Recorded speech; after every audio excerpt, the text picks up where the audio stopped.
Today's Ukraine Independence Day, and I wanted to set the record straight with a little bit of a history lesson that you can send to your friends who keep saying that Ukraine came from Russia.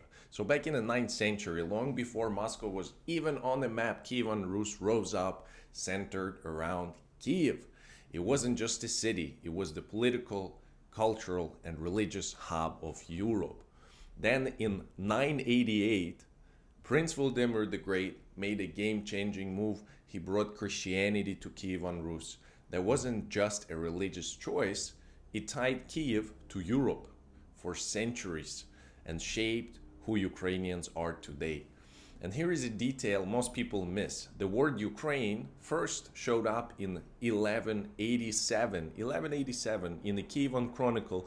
It didn't mean a province or borderlands, it meant homeland, a specific defined place. After Kievan Rus fell, Ukraine didn't just vanish. Kingdom of Galicia, Volhynia, which is Western Ukraine, picked up a torch in 1199, founded by Prince Roman Mstislavich. His son, King Danilo, became Ukraine's first and only king. This kingdom wasn't some backwater. It was powerful, it was diplomatic, it was European and deeply connected to Europe. Fast forward, and by blood too. And there are a lot of videos about that. I'll make something too.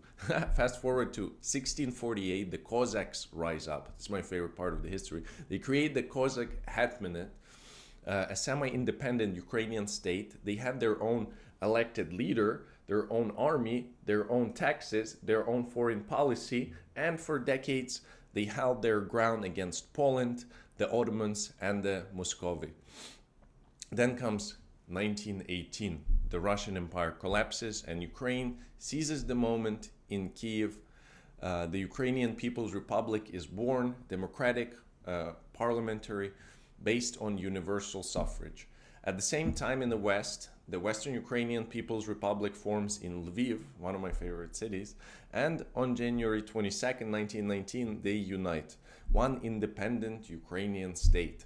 Didn't last though, because the Soviets came, crushed it, occupied Ukraine for decades, under Soviet Union. But Ukrainians never stopped fighting. March 1939, Carpatho, Ukraine, declares independence, only to be invaded within a day by Hungary, backed by Nazi Germany. So on one side fighting Germans, and the other fighting Russians. Then on June 30th, 1941, as Nazis attacked the USSR, the Organization of Ukrainian Nationalists in Lviv proclaims the act of restoration of the Ukrainian state.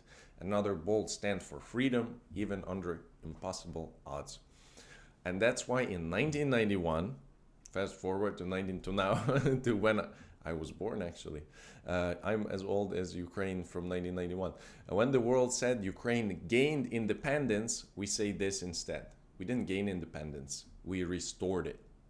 And Ukraine will continue being independent. Check out the links in bio to help us buy drones, build robots and air defense systems, because we gotta all come together to keep this independence. And you see that Ukraine was way before Russia was established. We'll continue this. We're not gonna get erased. Slava Ukraini.